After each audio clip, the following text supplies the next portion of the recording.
দেব না। বর্তমান যে গণতান্ত্রিক সরকারের যে সরকার পতন ঘটাবে, ঢাকা মেট্রোপলিটন পুলিশের একজন সদস্য জীবিত থাকতেও এই স্বাধীনতা বিরোধীদেরকে বিন্দুমাত্র স্পেস আমরা দেব না, তাদেরকে কোনোভাবেই স্পেয়ার আমরা করব না। আওয়ামী লাঠিয়াল বিপ্লব কুমার সরকারের মুখোশোন্মোচন। আওয়ামী লীগ সরকারের পুরোটা সময় জুড়ে অপকর্মের মধ্য দিয়ে সমালোচিত হন ঢাকা মেট্রোপলিটন পুলিশ ডিএমপির যুগ্ম কমিশনার বিপ্লব কুমার সরকার।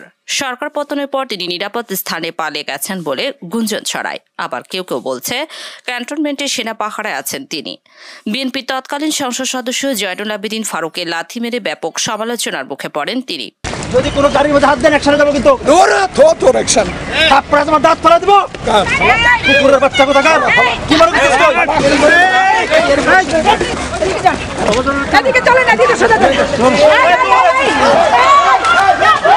এরপর থেকে পুলিশের বিভিন্ন দায়িত্ব পেয়ে থাকেন সে সময়ের মোহাম্মদপুর জোনের এসি বিপ্লব কুমার সরকার। তিনি পুলিশের বড় পদ পর একের পর এক অপকর্মের মধ্য দিয়ে জনগণের বিলাসভাজন হন।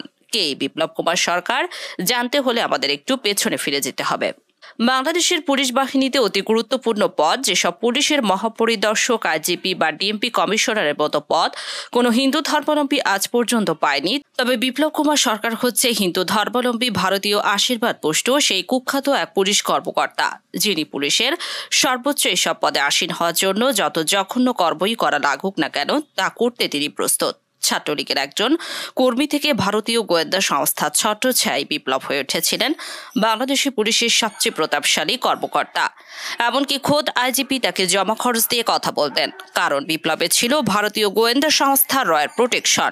ফাঁস হয় একটি অপ্রকাশিত গোয়েন্দা প্রতিবেদন অনুসারে 2023 সালের মাঝামাঝি সময়ে কলকাতার এক হোটেলে ভারতীয় গোয়েন্দাদের সঙ্গে গোপন বৈঠক করেন বিপ্লব কুমার সরকার। সেই বৈঠকে বাংলাদেশের নির্বাচন ব্যবস্থাকে প্রভাবিত করার ছক আঁকা হয় বলে অভিযোগ ওঠে। অনেকের মতে 2018 থেকে 2023 সাল পর্যন্ত হঠাৎ তার পদোন্নতি, কৌশলগত নিয়োগ এবং কিছু বিতর্কিত কর্মকাণ্ড সবকিছু যেন এক অদৃশ্য ছায়া নির্দেশ করেছিল। বিপ্লব রয় রাস্তাভাজন, কারণ বিপ্লব প্রচণ্ড ইসলাম বিদ্বেষী একজন মানুষ। নারায়ে তাকবীর, আল্লাহু আকবার স্লোগান শুনলে তার শরীরে চুলকানি শুরু হয়। নারায়ে তাকবীর, আল্লাহু আকবার, এটা আমরা জানি বাংলাদেশে একটি নিষিদ্ধ দল যেগুলো জামাত ইসলামী, এই জামাত ইসলামের পক্ষ থেকে এই স্লোগানটা সাধারণত দেওয়া হয়ে থাকে। নারায়ে তাকবীর, আল্লাহু আকবার, এটা আমরা জানি বাংলাদেশে একটি নিষিদ্ধ দল যেগুলো জামাত ইসলামী, এই জামাত ইসলামের পক্ষ থেকে এই স্লোগানটা সাধারণত দেওয়া হয়ে থাকে। একটি রাষ্ট্রের নিরাপত্তা বাহিনী যখন নিরপেক্ষতার চেয়ে পক্ষপাতিত্বের পথে হাঁটে, তখন গণতন্ত্র হুমকির মুখে পড়ে। বাংলাদেশ পুলিশের ডিআইজি বিপ্লব কুমার সরকারের বিরুদ্ধে ওঠা অভিযোগ, তিনি বিরোধী দল বিএনপি ও জামায়াতের নেতাকর্মীদের ওপর করেছেন লাগাতার নির্যাতন, আটক, গুম, এমনকি মৃত্যুর হুমকি পর্যন্ত। যারা নাশকতাকারী, যারা মেট্রো রেলে আগুন দিয়েছে, যারা সেতু ভবনে আগুন দিয়েছে, এই ধরনের যারা নাশকতা করেছে, টোল প্লাজায় আগুন দিয়েছে, বিভিন্ন জায়গায় আগুন দিয়েছে, গাড়ি পুড়িয়েছে, আমাদের শত্রু হচ্ছে সেই জামাত শিবির চক্র যারা এবং বিএনপির যারা সন্ত্রাসী। 2024 সালের শেষ দিক থেকে শুরু হওয়া সরকার বিরোধী আন্দোলনের সময় রাজধানী ঢাকার পুলিশি অ্যাকশনের নেতৃত্বে ছিলেন ডিআইজি বিপ্লব কুমার সরকার। অভিযোগ, তার নেতৃত্বে বিশেষ করে বিএনপি ও জামাত কর্মীদের ওপর চলে শারীরিক নির্যাতন, ক্রসফায়ারের হুমকি এবং জোরপূর্বক স্বীকারোক্তি আদায়ের চাপ। মানবাধিকার সংগঠনগুলোর ভাষ্যমতে 2023 সালে বিএনপি অন্তত 1500 নেতাকর্মী আটক হন এবং তাদের মধ্যে অনেকেই অভিযোগ করেন তাদের ওপর চালানো হয় মধ্যযুগীয় কায়দায় নির্যাতন।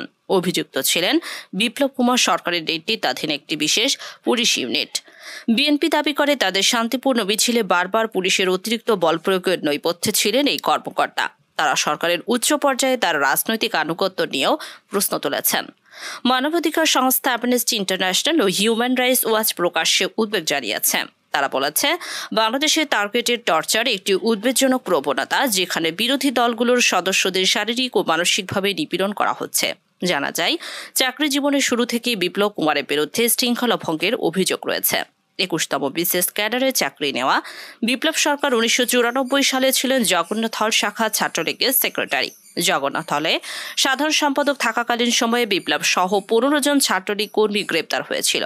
তাদের মুক্তির দাবি করে বাংলাদেশ ছাত্রলীগের ঢাকা বিশ্ববিদ্যালয় শাখার পক্ষ থেকে একটি পোস্টার বিলি করা হয়েছিল, যার একটি কপি এসেছে আমাদের হাতে। পুলিশ বিভাগে চাকরি হওয়ার পর সারদায় ট্রেনিংও করেছিলেন বিপ্লব। তবে নিজের নামের সাথে ছাত্রলীগের ট্যাগ থাকাতে বিএনপির শাসনামলে কোনো সুবিধা করতে পারবে না এমনটি ভেবেছিলেন এই বিপ্লব, যার ফলে 2003 সালে ডিবি ভিসা পেয়ে তিনি পুলিশের চাকরি রেখে আমেরিকায় চলে যান। 7 বছর আমেরিকায় থেকে আওয়ামী লীগ সরকার ক্ষমতা আসার পর 2009 সালে ফেব্রুয়ারিতে তিনি দেশে ফেরত আসেন। পুলিশের ভাষায় এই সময় তিনি ছিলেন ফেরারি। জানা যায় কোনো প্রকার অনুমতি ছাড়া দীর্ঘদিন কর্মস্থলে না থাকায় তার বিরুদ্ধে জিডিও করা হয়। দীর্ঘ 7 বছর অনুপস্থিত থেকে দেশে ফিরে রহস্যজনকভাবে ফের চাকরি ফিরে পান তিনি। শুধুমাত্র ছাত্রলীগ এবং আওয়ামী লীগের সাথে কানেকশন থাকাতে চাকরি ফিরে পান তিনি এবং প্রশাসনও তার বিরুদ্ধে কোনো শাস্তিমূলক ব্যবস্থা গ্রহণ করেনি। রংপুর জেলা পুলিশ সুপার থাকাকালীন বিপ্লব কুমার সরকারের পরিকল্পনা অনুযায়ী 2021 সালের অক্টোবর মাসে পীরগঞ্জে 20টিরও বেশি বাড়ি ও দোকান আগুন দিয়ে পুড়িয়ে হিন্দু মুসলিম দাঙ্গার অপচেষ্টা চালানো হয়েছিল। এই ঘটনা উন্মোচিত হওয়ার পর তাকে কোনো রকমের শাস্তির বদলে সেখান থেকে বদলি করা হয়। ভারতের গোয়েন্দা সংস্থা রয়ের সহায়তায় কয়েকটি বিশেষ মহলে ছত্রছায়া আশীর্বাদ এই কর্মকর্তাকে ফের ঢাকায় গুরুত্বপূর্ণ জায়গায় বদলি করে আনা হয়। পুলিশ সূত্রে জানা গেছে, বিশেষ মহলে চাপে এই পুলিশ কর্মকর্তাকে ঢাকা মেট্রোপলিটন পুলিশ এ পর্যন্ত 20 বার শ্রেষ্ঠ ভিসি মনোনীত করা হয়েছে। এছাড়া রাষ্ট্রীয় স্বীকৃতি হিসেবে 2014 সালে পিপিএম এবং 2016 সালে বিপিএম পদক দেওয়া হয় তাকে। ছাত্র জনতার অবিস্মরণীয় গণঅভ্যুত্থানে শেখ হাসিনার সরকার পতনের আগেও নিজেকে উজাড় করে ছাত্র আন্দোলন বন্ধ করতে গুম খুন গণহত্যার নেতৃত্ব দিয়েছেন এই বিপ্লব কুমার সরকার। নারী লিপ্ত ব্যক্তি হিসেবে সুপরিচিত বিপ্লব গুলশান 2-এর 41 নম্বর রোডে 7-এর এ ভবনে অবস্থিত ছোয়া ফিজিও ডেন্টাল কেয়ারের স্বত্বাধিকারী। তেজগাঁও বিভাগের ডিসি টাকাকালীন সময় বিপ্লবের সাথে ফেসবুকে পরিচয় হয় ছোয়ার স্বামী একজন কাস্টম কর্মকর্তা। স্ত্রীর বেপরোয়া জীবন এবং বিপ্লবের সাথে পরকীয়া সম্পর্কের বিষয়ে তিনি জেনেছেন, কিন্তু বিপ্লব অত্যন্ত প্রভাবশালী হয় তিনি কিছুই করতে পারেন না।